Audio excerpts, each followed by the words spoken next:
Una vez escuché a la siguiente pregunta.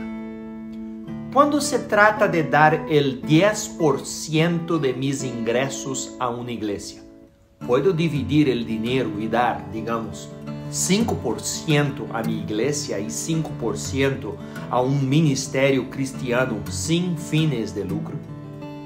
¿Qué dirías acerca de dividir el diezmo? Supongo que algunos de ustedes, tan pronto cuando escuchen lo que dije, se preguntarán: ¿comparto siquiera la suposición de que los cristianos tienen que diezmar?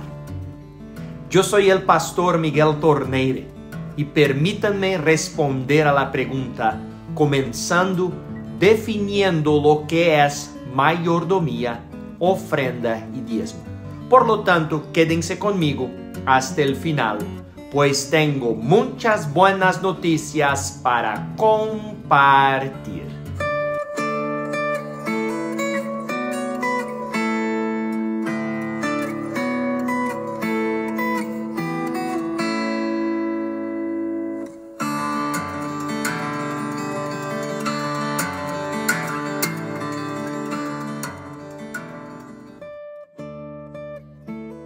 No, el diezmo, que es el 10% de todo lo que recibimos de Dios, no es un deber en la Biblia. Dios en las Escrituras nos dice que todos somos mayordomos de todas las bendiciones que de Él recibimos. Esto significa que Dios es dueño de todo. En Génesis capítulo 1, versículo 1, encontramos que Dios en el principio creó los cielos y la tierra. En el Salmo capítulo 24, versículo 1, encontramos que del Señor son la tierra y su plenitud. Del Señor es el mundo y sus habitantes. En Ageo capítulo 2, versículo 8, encontramos que la plata y el oro son míos, palabra del Señor de los ejércitos. Es más, nosotros los seres humanos también pertenecemos a Dios porque Él nos creó y nos redimió. En el Salmo capítulo 139, versículo 14, encontramos: Te alabo porque tus obras son formidables. En 1 Corintios capítulo 6, versículos 19 y 20, encontramos que ustedes no son dueños de sí mismos, porque ustedes han sido comprados, el precio de ustedes ya ha sido pagado. Todo lo que soy y todo lo que tengo es de Dios. Como su mayordomo o administrador de las bendiciones que recibo, debo usarlas para la gloria de Dios. Y una de las maneras es ofrendando. Volviendo al tema del diezmo, la palabra diezmo está íntimamente ligada a todo un sistema de vida, de culto y de ceremonias del pueblo de Israel, que tuvo su cumplimiento en Jesucristo. El diezmo era recolectado por el pueblo de Israel una vez al año, no del todo, sino de los productos y animales indicados por Dios, según Levíticos capítulo 27, versículos 30 al 32, Números capítulo 18, versículos 21 al 32, Deuteronômio capítulo 14, versículos 22 al 29. En el año sabático no había diezmos. El apóstol Pablo, aun siendo de origen judío, en ningún momento propuso el uso del diezmo. En el Nuevo Testamento se refiere al uso del diezmo como, primero, sombras de las cosas que han de venir. Ver Hebreos capítulo 7, versículos 1 al 9. Segundo, para condenar la falsedad de los fariseos que alegaban el cumplimiento de la ley del diezmo para esconder el incumplimiento de la ley mayor, la ley del amor.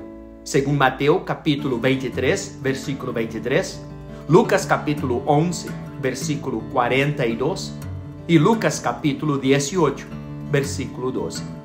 Estas tres referencias de Jesús respecto al diezmo constituyen la única mención respecto de la ofrenda proporcional a los bienes materiales en el Nuevo Testamento.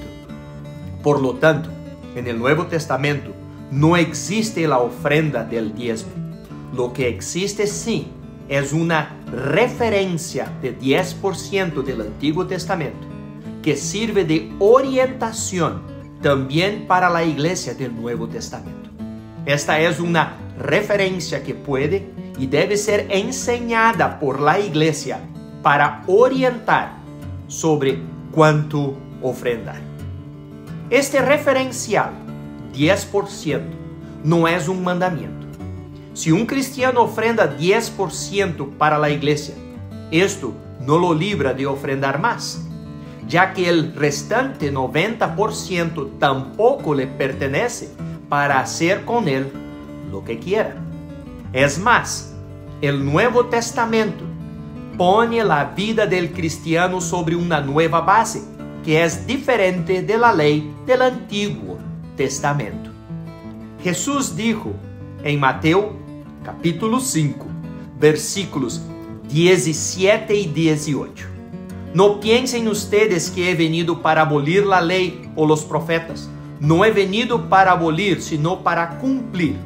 Porque de cierto les digo que mientras existan el cielo y la tierra, no pasará ni una jota ni una tilde de la ley, hasta que todo se haya cumplido. Pablo dijo en Romanos capítulo 7, versículo 6, estamos libres de la ley y de ese modo podemos servir en la vida nueva del Espíritu y no bajo el viejo régimen de la letra.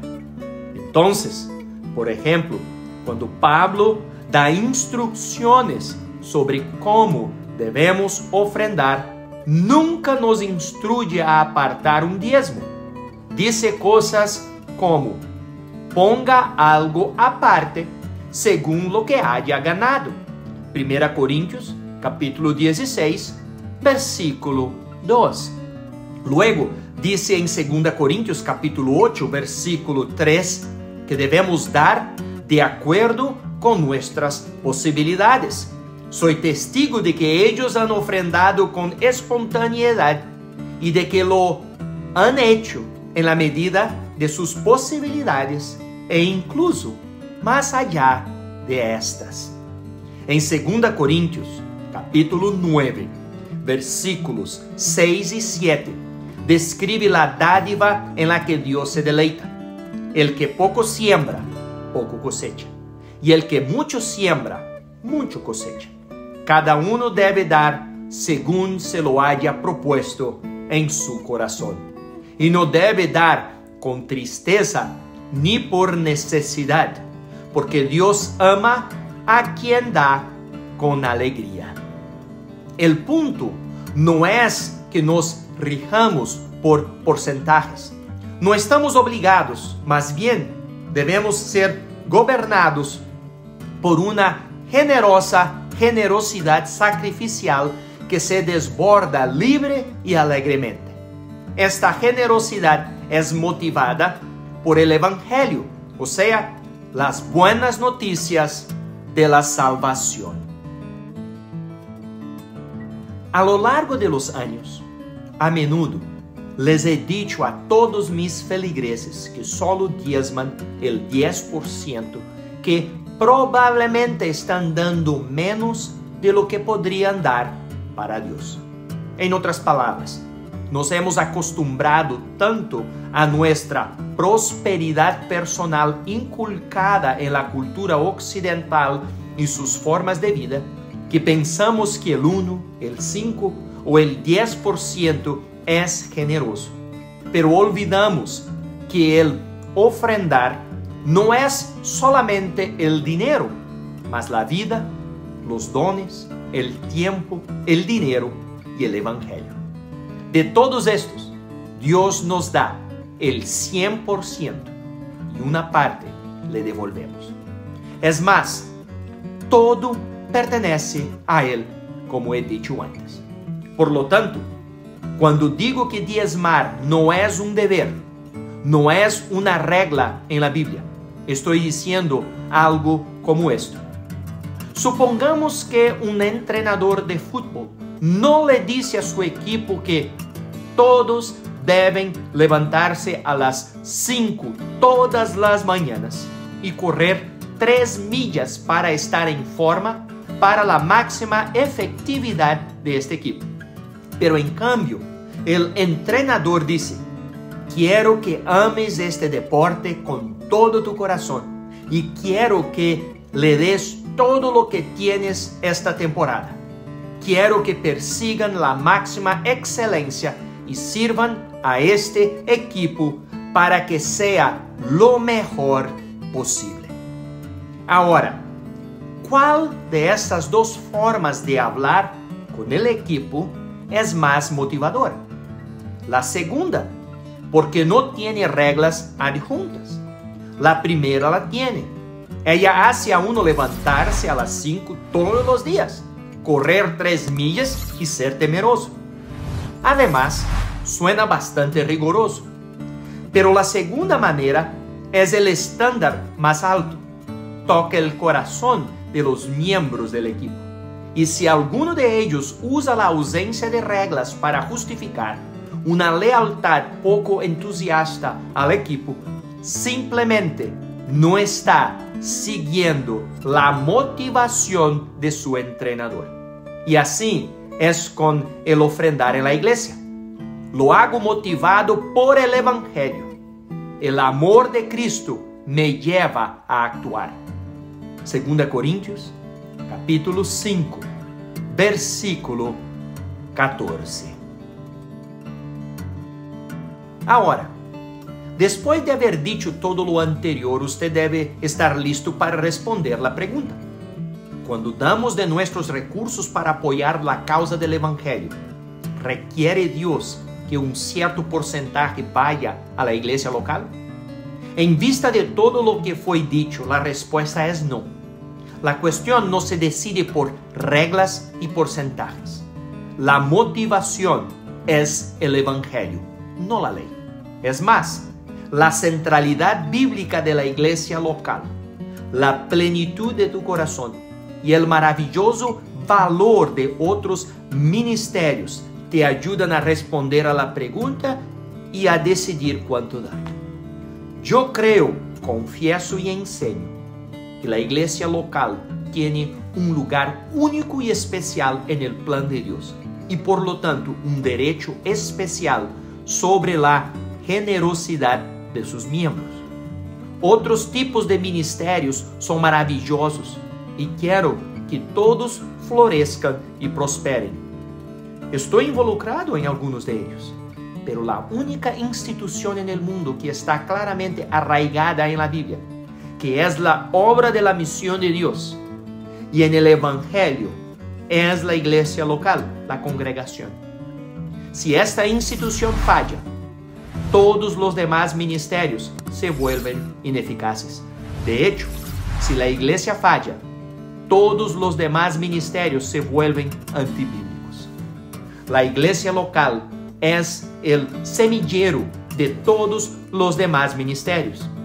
La iglesia es el lugar donde Dios viene a los participantes con su palabra y sacramentos. Es el lugar donde los feligreses que participan en esos ministerios se encuentran con Dios, son alimentados, motivados y enviados para servir a Dios y buscar a los perdidos. Creo que es una bendición. Creo que es una buena sugerencia general comenzar a dar diezmando a la iglesia local y luego dar más en otros lugares. Pero eso no es una regla ni un mandato. No puedo decir, así dice el Señor. El diezmo no es un requisito. Simplemente es una guía útil. Por supuesto, sé que hay personas adineradas que no pueden comenzar a diezmar a su iglesia local porque su diezmo sería mayor que el presupuesto de la iglesia. Pero prefiero poner todo el énfasis ahí. Seamos pródigos en nuestra generosidad. Seamos sacrificiales en nuestro dar.